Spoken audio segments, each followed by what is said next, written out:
Hello everyone, this is another video from my Phone Sucks reviews that I am posting to my YouTube channel.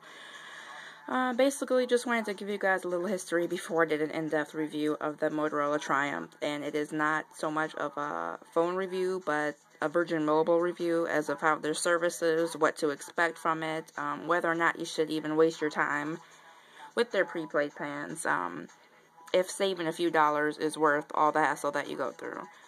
So I am doing this review with my new Droid 3 on Verizon Network, and I know there's a lot of people out there that hate Verizon, so I don't really care who you choose. It could be T-Mobile or Sprint or AT&T, but basically I do not think you should be with Virgin Mobile. And this is a lineup of a few of the phones that I still have. I've been with Virgin Mobile on and off for years, starting back to when they had the silver Kyocera handset that was still in green and white. Didn't even have a color display yet. So I have just a few of these phones, most notably the Rumor Touch. I do have the Samsung Intercept, but my mom is using it before her new phone comes in the mail. So I have the Intercept, the Triumph, the Rumor Touch, and I did have the Rumor 2, but I don't even remember. I think I gave it away. I mean, these are just the ones that I could find. Like I said, I've been with them on and off. I have had the worst time since I've got my Triumph. And this pretty much happens every time I get a Virgin Mobile phone. This is the reason that I never stick with them, why I'm not a consistent customer. Basically, I go with them when my phone bills are ridiculous and I need to save a few bucks. When I need to port my number somewhere until I get to my new service, or just if I have a few months to go between getting the actual phone that I want. That's when I use Virgin Mobile. Let me see. I really wanted to do a side-by-side comparison with my Droid 3, but this is what I'm using for the camera right now. So there will be one coming up where I'll use my Droid X as the camera, and I'll put my Droid 3 side-by-side with the Triumph, with the Rumor Touch, with these phones to show that they do work, just to show you the type of service that they get. The bars that Virgin Mobile gets in the exact same places that Verizon or AT&T gets in my house are about 1 to 3. So I get 1 bar on the Virgin Mobile network now. You should know that it takes 2 bars, I believe, to get internet access and to send and receive text messages. So even though they say that they sent on your phone, the other person will get them delayed. So if your bar is going in and out, then it could take 10 to 15 minutes before they get the text message that you sent, even though your phone says sent. Or it could take you a while to receive their text message. They do boast about having their unlimited data plan. And so if that's the reason that you're going with them, I still probably couldn't recommend it. Just depends on what area you're in. If you get a phone and you have really, really good service through Virgin Mobile, then you're lucky. Because with the Sprint phone, even though they're supposedly on the Sprint network, I get, 3 times better reception in the same place as Virgin Mobile. So you have a Virgin Mobile phone and maybe you don't have Wi-Fi in your house, or you are sitting outside of your house or anywhere. I mean, if you leave somewhere, you're not going to have consistent service. With Virgin Mobile, your signal strength is going to jump sporadically. I mean, there's really no telling how much signal strength you're going to have or what you're going to be able to do with your phone. So you could be in the middle of looking at a website, or a website could be loading and it'll time out. You could be in the middle of downloading something and it will just stop or take, more than an hour, which is ridiculous. I mean, their service is horrible. I have been going back and forth, emailing with them about my Triumph. This is the 3rd one that I've had, and I know some people get them and they say they don't have problems with them, but the second one, the only problem that I had with it was my text messaging. It was ridiculous, and I felt like it was bad even with my low standards for Virgin Mobile.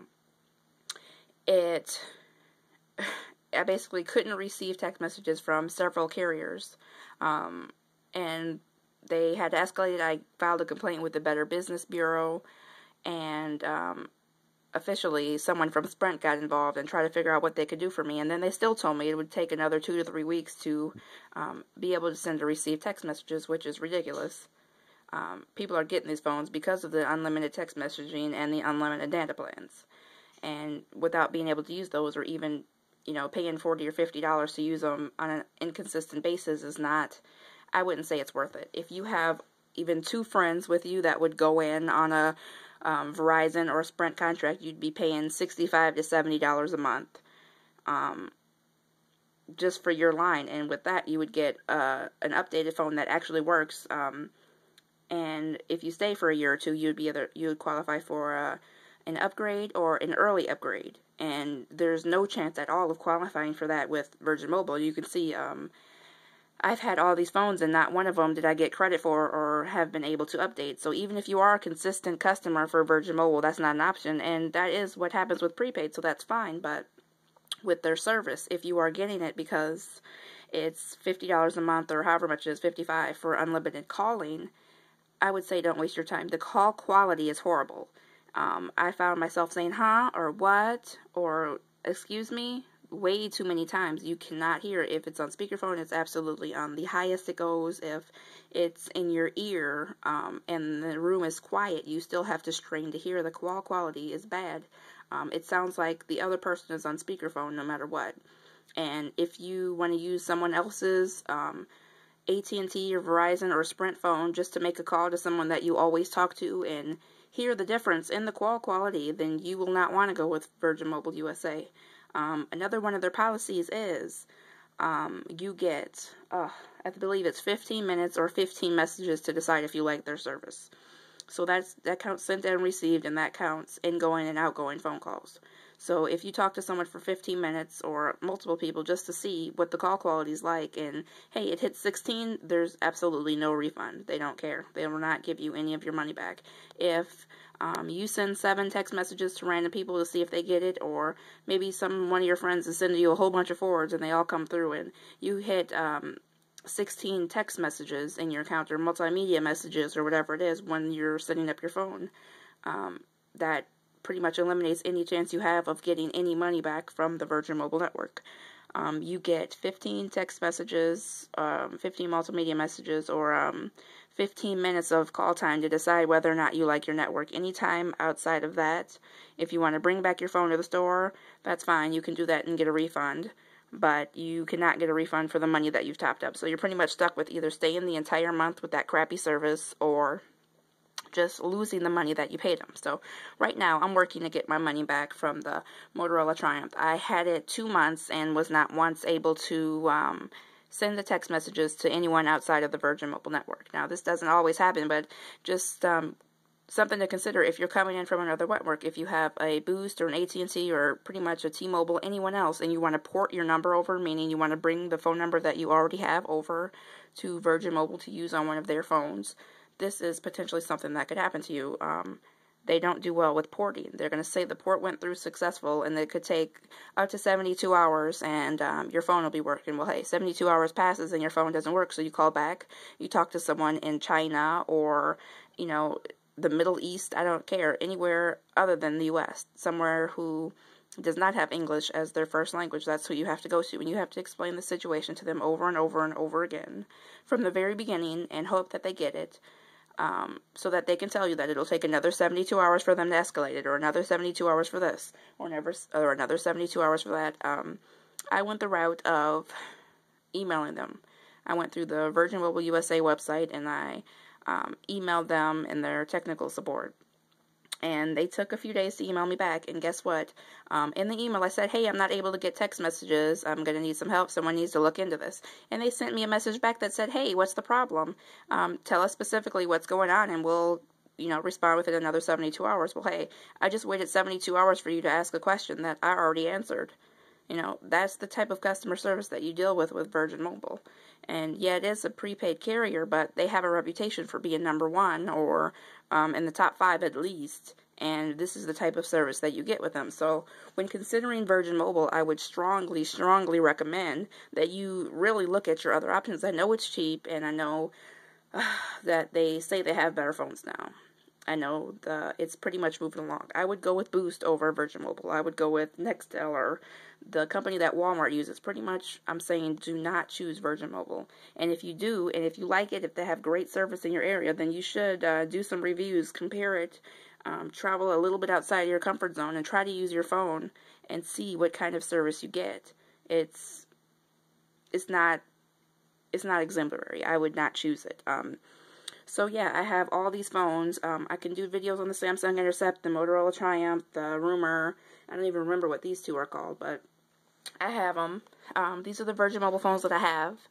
Let me know what you want to see. If you were thinking about getting any of these phones, just, let me know, and I will do an in-depth video on it. I will go outside of my range. I will show you how many bars they get. I will try to do a call while recording it so that you can see the type of call quality that they have. Just really do your research and really think before you even, consider going with Virgin Mobile. Like I said, if you have two friends, you have a mom or a sister or a brother and a dad, or two friends from school that want to go in on a contract and get, updated phones, reliable call quality, then you can get a plan through pretty much anyone and be paying around $60 or $70 a month. So yeah, it's about $30 to $25 more expensive than the prepaid plan, but what do you get for that? You pay a few extra dollars and have consistent service. Anywhere you are, you'll be able to receive a phone call or a text message, or you'll be able to browse the internet. I'm the type of person that checks my email a lot. I have Facebook and Yahoo Messenger synced on my phone, and I didn't even realize how many messages I was missing because they would come in when I was using the Triumph. But I really didn't even realize because they came in, but not at a frequent rate. So anytime that I would actually get on my computer, and I have about 5, any of my computers, then there would be like missed messages, notifications, and I would pick up my phone and look at it, and those messages never came through to my phone, even though they're synced, even though I go on and hit refresh or update. So they never came through. These are just, a few of the problems that I'm having with the service, which I pretty much hate. The Motorola Triumph is the best phone that they have. So if you're thinking about getting one, I would go with this phone. You can see my reviews of how to make it less of a Virgin Mobile phone. Yes, the phone makes the plan bearable, but the service, the deplorable service, oh my gosh. That would be the reason that I would not go with them. That would be the reason. So I'm thinking about doing a video where I call into Virgin Mobile, call into a few other places, ask the same question, see how long it takes to get an answer. I'll time that. See how many people I have to go through, how many transfers to get someone who's actually knowledgeable.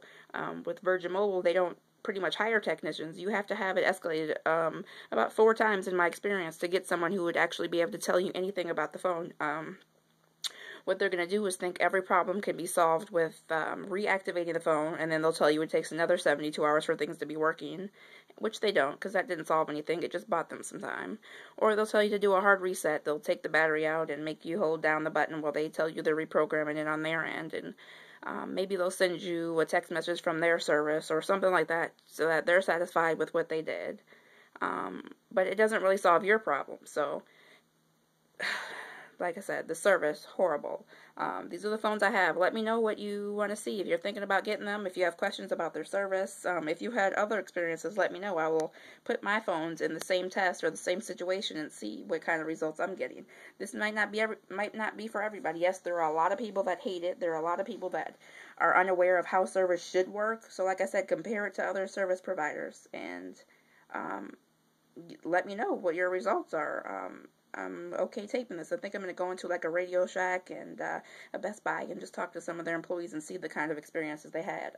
When I went into Radio Shack last time, actually, he recommended that I not go with Virgin Mobile because of the amount of returns that they've had on their phones. So, do your research. Comment, rate, subscribe, let me know what you think.